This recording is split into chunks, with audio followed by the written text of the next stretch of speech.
Məşhur Sovet kəşfiyyatçısı Rixard Zorgenin oğluna Bakı küçələrinin birində bu vəziyyətdə rast gəldi. Ставить надо şu Titanik. 10 il var tanıyıram da elə bir bu kişini. Günran oğludur, kimin əvvəli, kimin axırı. Və bu kişi. Ali savadlı, ali təsirli adam görün nə günə qalır. Hündür bina var bu yanda. Bu, bilməm, Mirzə Ağaliyev nə bir obru küçədə bunun atasının adıdır. Həmin bu adam ona oğlu. Başı atsa как звали? Это моего отца Да. Рихард Зорге. General, Рихард Зорге. я знаю, генерал-лейтенант, да, ваш отец? Вот да, он погиб в этом, в Японии. Я знаю, я вот опять вам речь говорю, что ваш отец был генерал-лейтенантом. Ваша улица, где-то это Мирзагалиева нет, больше Чадровой. Вот там вы жили, правильно? Вот старый дом, который ломали. Atası da bunun general-leytenant. Böyük adam olur, indi gələr. Gör nə vəziyyətdədir bu. Niyə bu vəziyyətə düşür? Xəstədir də, xəstədir bağlı. Eviniz adını alırlar da, küçələrdə qalır.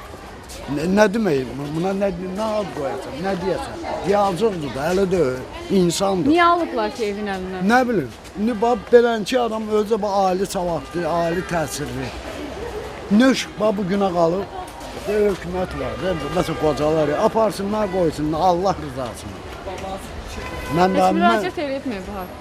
Buna heç kim eləmir. Böyle bu küçələrdə, bu kimdə olacaq, bloklarda yatır, ya paradında yatır. Yəni günü görürəm də axşamadır. Baxanı da yoxdur yazıq. Özü heç bir müraciət eləmir ki, hansısa bir qocalar Vallahi evindən mi deyir? baxan yoxdur da qurban çəkin. Kimə gevdisin? Ha bu yazıq. Yazıq da Allahın yazıq. Где-то старые люди живут, вот домов, вот. Вам обещали дать?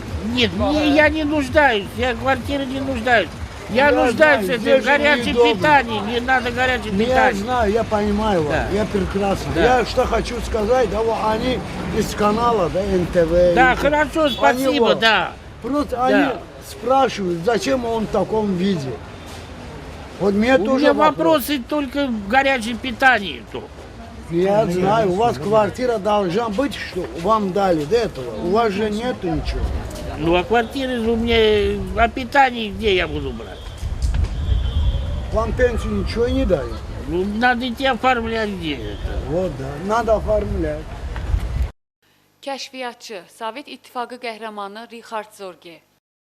O 4 oktyabr 1895-ci ildə Bakıda Sabunçu qəsəbəsində neftçi texnik Adolf Zorgenin ailəsində doğulmuşdur. Almaniya vətəndaşı Albert Zorgenin nəvəsidir. 3 yaşı olanda valideynləri ilə Almaniyaya köçmüş və orta və ali təhsilini orada almışdır. Rixardın babası Albert və dayısı Friedrich Zorge kommunizm hərəkatında fəal iştirak etmişdilər və görünür ki, Rixardın da bu hərəkata meylinə bunun təsiri olmuşdur.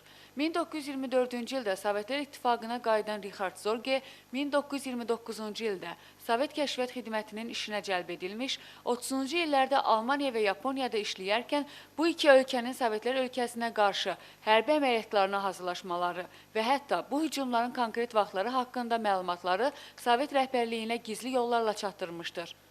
Almaniya faşist ordusu ilə Moskva altında keçirilən gərgin döyüşlər zamanı Rixard Zorge Yaponiyadan xəbər vermişdir ki, Yaponiya Sovet İttifaqına qarşı müharibəyə başlamayacaq. Buna əsasən, Sovet rəhbərliyi uzaq şərqdə yerləşdiyi ordunun bir hissəsini Moskvanı müdafiə cəlb etmişdi.